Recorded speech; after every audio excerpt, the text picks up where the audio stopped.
Isa itong high compression undergarment para sa mga babae para mas kumurba ang kanilang katawan. Ano ito?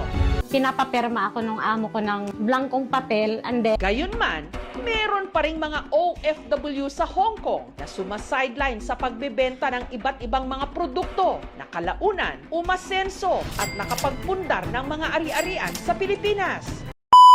Pero hindi raw lahat ng yan katas ng pagdi-DH lang. Nung una po, medyo hindi po ako pumapayag kasi nga illegal siya sa Hong Kong. Ano ito?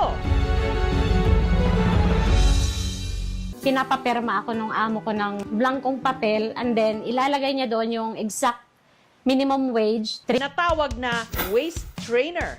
Isa itong high compression undergarment para sa mga babae para mas kumurba ang kanilang katawan.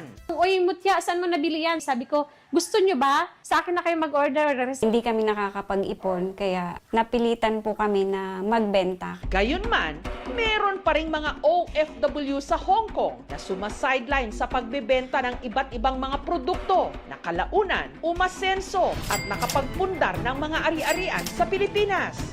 A Hong Kong employer discovered their domestic workers secretly running a profitable resale business, stocking luxury handbags